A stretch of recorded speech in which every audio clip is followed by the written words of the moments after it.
Alors j'ai fait le visage, donc j'ai fait le nez, j'ai fait tout le visage, c'est-à-dire le front, les pommettes et les lèvres, ce qui m'a coûté 6 000 euros. Salut tout le monde, ça va ou quoi? Moi je vais très bien merci, je pète la forme. Aujourd'hui c'est la journée de l'actualité. Vous allez voir, elle va être bouillante. Mais avant ça, on n'oublie pas de liker, de s'abonner et activer la cloche, c'est en jamais. Non, je rigole, je sors des vidéos normalement quotidiennement. Donc on s'abonne, on like, on active la cloche. Comme ça, on est informé dès qu'il y a une vidéo actualité piquante qui sort. D'accord? C'est gentil, merci. Et sans plus tarder, on va commencer tout de suite, c'est parti. On va commencer par ce jeune homme ou cette jeune fille, je sais plus, moi vous me dites, hein, qui a changé complètement d'apparence. Ça lui a coûté 30 000 euros, mais il a payé de sa poche. Je vais alterner, il, elle, comme ça, pas de jaloux. Ça lui a coûté, je crois, 4 000 euros, on regarde. Alors j'ai fait le visage, donc j'ai fait le nez qui m'a Écoutez coûté bien. 4 000 euros. J'ai fait tout le visage, c'est-à-dire le front, les pommettes et les lèvres, ce qui m'a coûté 6 000 euros. J'ai fait aussi la poitrine, 5 000 euros. Et la vaginoplastie, donc le changement de sexe, de passer un pénis à un vagin, ça coûte dans les 20 000 euros. Donc ce qui fait un total environ de 35 000 euros. Mais il faut savoir que moi, sur les 35 000 euros, j'ai payé que 4 000 euros, c'est-à-dire mon nez, parce que ça ne rentrait pas en compte dans la féminisation faciale. Tout le reste a été pris en charge par la sécurité sociale. En France, Pauvre chouchou, Mskin, il a payé le nez de sa poche. Regarde, moi j'ai un nez tout bizarre. Mais je m'en fous, c'est pas grave, je l'aime bien mon nez. En sachant aussi que des fauteuils roulants peuvent atteindre des dizaines de milliers d'euros et tout ça sans être remboursé par l'assurance maladie. Et ça, c'est pas bien. Comme vous le savez tous, Zoran Mamdani est le nouveau maire de New York. Donc c'est un maire socialiste. Autant vous dire que notre clique là, ici en France, ils n'ont pas du tout apprécié cette nouvelle. Je vais vous montrer les tweets qui sont passés, quelques tweets du moins.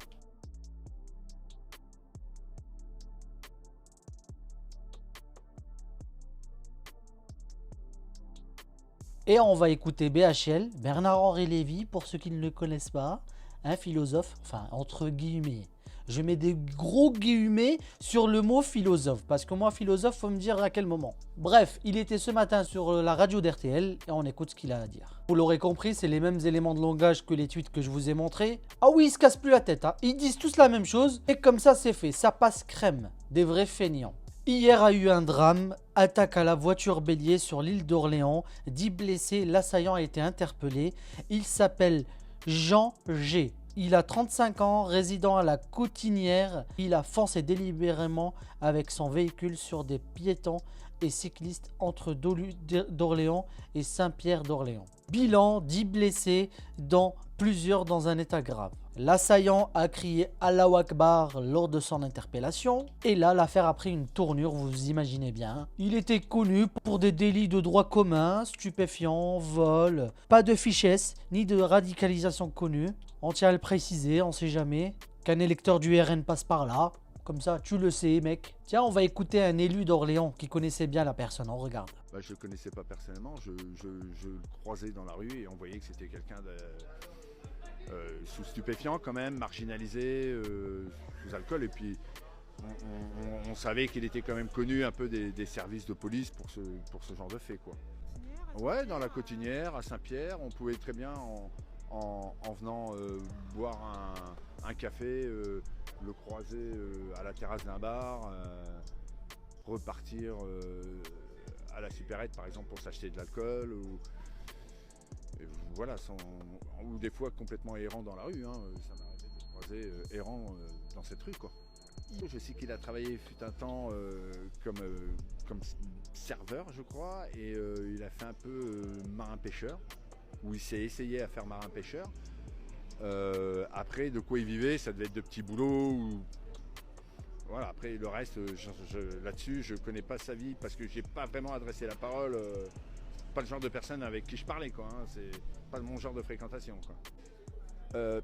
Est-ce qu'on peut s'attendre à ça? Enfin, moi, non, bah, c'est très calme, ouais. On s'attend pas à ce genre d'événement parce que on pensait être à l'abri de l'ensauvagement environnement qu'on peut trouver dans certaines grandes villes ou un acte de ce genre qui peut se passer comme on a déjà vu à Strasbourg, ou comme on a déjà vu à Nice, enfin, sans mettre bien sûr le caractère religieux là-dedans, hein, bien sûr, ou d'attaque terroriste. Je ne pense pas qu'on en soit là encore pour le moment, ça c'est l'enquête qui le déterminera, mais ou même d'un forcené sans aucune motivation qui fasse ça. On était loin de penser que ça pouvait arriver sur une commune comme la nôtre, quoi.